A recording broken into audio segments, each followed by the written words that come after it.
Hello everyone, আপনাদের সাথে আমি আজকে দুপুরের খাবার শেয়ার করব। তো প্রথমে নিয়ে নিলাম ঢেঁড়স ভাজি, লেবু দিয়ে খাইতেছি। ঢেঁড়স ভাজিটা খেতে কিন্তু অনেক মজা। কার কাছে কেমন লাগে জানাবেন।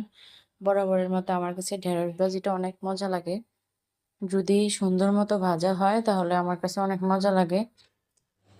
আজকে দুপুরের মেনুটা খুব সিম্পল কিন্তু খেতে খুব মজা ছিল।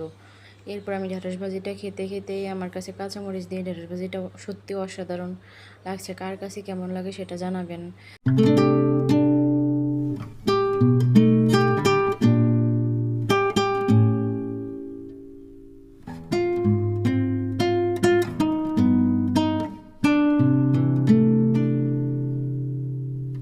তো ঢেঁড়স ভাজি দিয়ে আমার খাওয়া শেষ। এবার নিয়ে এলাম চিংড়ি ভুনা, বড় চিংড়ি মাছ, চিংড়ি ভুনা। চিংড়ি ভুনাটা আমার কাছে সেই লাগছে। সত্যি চিংড়ি ভুনাটা অনেক মজা ছিল। এভাবে চিংড়ি ভুনা করে খেলে অনেক মজা লাগে। পেঁয়াজ বেশি করে দিয়ে ভুনা ভুনা করে খেতে সত্যি অনেক মজা ছিল। কার কাছে কেমন লাগে কমেন্টে জানাবেন। তো আমি শুরুতেই বলেছিলাম যে আমার আজকের খাবারটা খুব সিম্পল।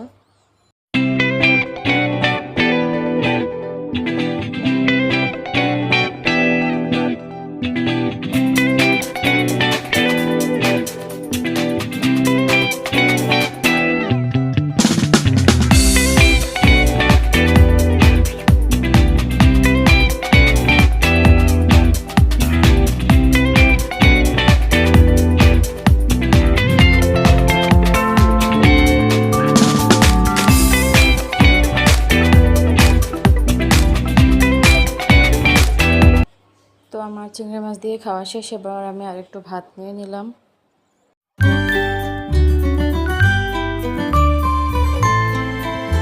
এবার নিয়ে নিলাম ঢেঁড়সের চচ্চড়ি। তো ঢেঁড়সের চচ্চড়িটা অনেক মজা সত্যি।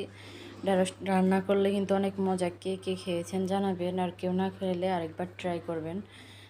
যে খেতে কেমন, ভাজির চেয়েও রান্নাটা অনেক মজা। এর মাঝে আপনাদেরকে একটা কথা বলি, আমার ভিডিওগুলো যদি ভালো লাগে আমার চ্যানেলটাকে সাবস্ক্রাইব করে আমার পাশে থাকবেন। তো আমি আবার নিয়ে নিলাম চিংড়ি মাছ ভুনা। চিংড়ি মাছ ভুনাটা আমার কাছে অনেক ভালো লাগছে দেখে আমি আবার চিংড়ি মাছ ভুনাটা নিয়ে নিলাম।